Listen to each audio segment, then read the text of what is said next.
Hey, what's going on, guys? Coming at you with a quick updated deck profile on my Gem Knight FTK deck that I actually got first place at my locals with the other day. So without any further ado, we'll go ahead and get started with this deck profile. So it's pretty much, for the most part, especially in the main deck, the same list as the guy that got top 32 at YCS Bochum. There's a few changes here and there with the extra inside, but the main deck's pretty much the same. So for Gem Knights, we of course have the triple Obsidian, the triple Lazuli, the triple Lapis, of course, purely Lapis Lazuli, and then the triple Tourmaline. As I mentioned before, you play Tourmaline over Garnet because Tourmaline's fusions are better than Garnet's fusions. Next, we have only the 2 Gem Armadillo. He decided to cut this down to 2, and it actually tested out pretty well, at least for the short tournament that I played this in the other day. It just makes it to where you don't clog at multiples with this. And yes, it is still a decent card because of the fact that you can normal summon it, get like an Obsidian, and then use this with another Gem Knight to make your Phantom Quartz. But one of the biggest problems is that you don't necessarily want to see this to have to banish for your Block Dragon because you want to have 3 Gem Knights banished for your Block Dragon so that you can make your Lady Brilliant Diamond or your Master Diamond. So that's all the gem cards. Next, we're only playing the 1 Crystal Rose. I was testing out 2, but 1's really just fine. You don't really want to draw the card. It's not the biggest dead draw in the world. Excuse me. It's not the biggest dead draw in the world if you do draw it, but yeah, you just don't want to see multiples of this card. And if you don't, if you end up drawing into it and not having it as a search target for Block Dragon, or you banish off of Desires, it's not the worst thing in the world. So just the 1 Crystal Rose. Next, of course, the free Block Dragon, the MVP, biggest key for your OTK plays most of the time.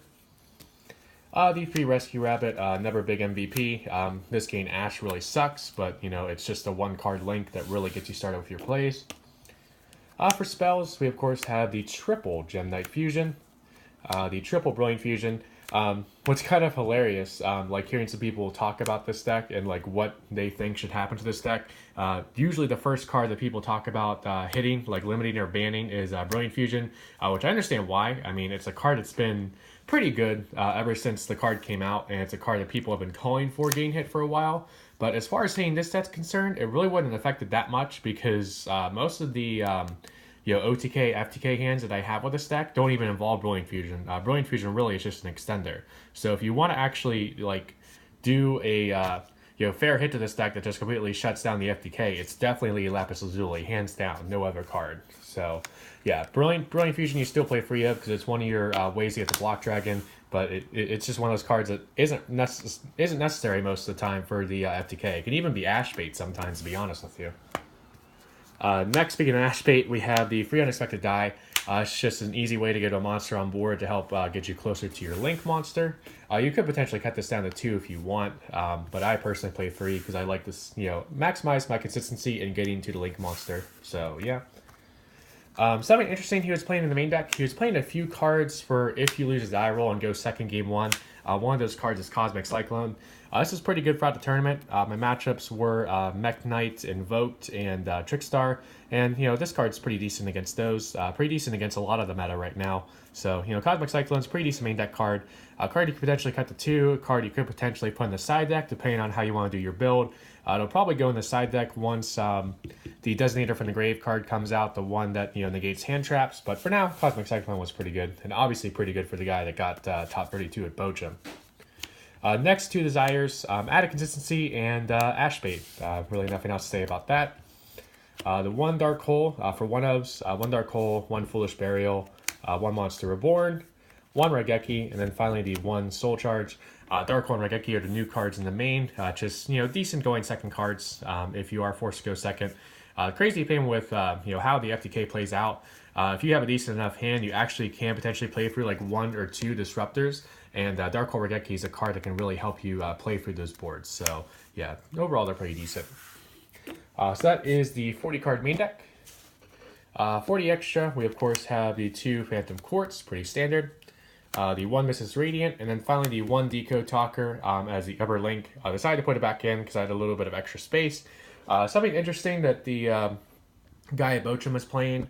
He was also playing, I believe, Link Spider and Underclock Taker as upper links, and it's a decent idea, but I don't think it's necessary, really. I mean, the Underclock Taker would be kind of cool for going second, or if you're like signing Mind Control, but other than that, I mean, they're not necessary for your combos, so that's why I personally don't play them. Next, we just have the 2 Lady Left Zuli and the 2 Master Diamond. You really only need 2 of each. I could potentially bump Master Diamond back up to 3 because there have been situations, like a few situations here and there, where I need the 3rd for just that extra bit of burn, or because my opponent Ghost Ogred, or I get into the grind game and I just want to copy like a Gem Knight effect in Graveyard, like say Topaz, for example. So that may go up to 3, but for now we just have the 2 and 2 because that's all you need for the FTK. The 1 Lady Brilliant Diamond, pretty important for the combo because you summon this off of the Link monster's effect and then tribute it to get the Master Diamond on board. And this is a fusion engrave that you can banish for your Crystal Rose for free, so that's pretty good.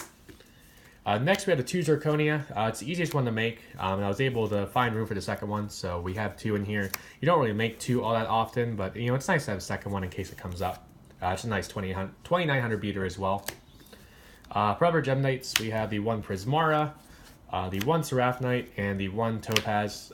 Topaz is here if you're like going second and you need to get like a battle damage OTK off, because you can easily get this in Graveyard with Lapis Lazuli's effect, or just fuse it, fusion summon for it with Tourmaline, and then fuse this with a couple other Gem Knights from Master Diamond, and then like Master Diamond being able to copy this effect and being able to attack twice and burn the opponent for the attack of the monster destroys by battle is just really good. It can almost be an OTK on its own with how big Master Diamond can get. And then for the final monster, the 1 True King of all Calamities, this was really clutch against Mech Knight Invoked, because going first, game 1, I had 6,000 burn on board. I didn't have the full burn OTK because I was missing Block Dragon, but I was able to get a 2 Master Diamond on board and make True King of all Calamities, and it won me the game. So that's pretty good. So that's the extra deck. To wrap it up with the side, we do have the 2 Denko Sekka. I still kind of fear like those really back row heavy matchups like Paleo or like Anti-Meta Stun. So I feel like you should play something like this or like Hatronade in the side for those kind of matchups, just in case. I was playing 3 Ash at the event. I decided to sell them, of course, with the news that Ash is getting reprinted in the Kaiba collection. Just figured I'd get the most out of them that I could right now. And I'll be hanging up that Kaiba collection when it releases and getting some cheaper reprints of stuff like Ash Blossom, Draw Unlock Bird, Card Demise.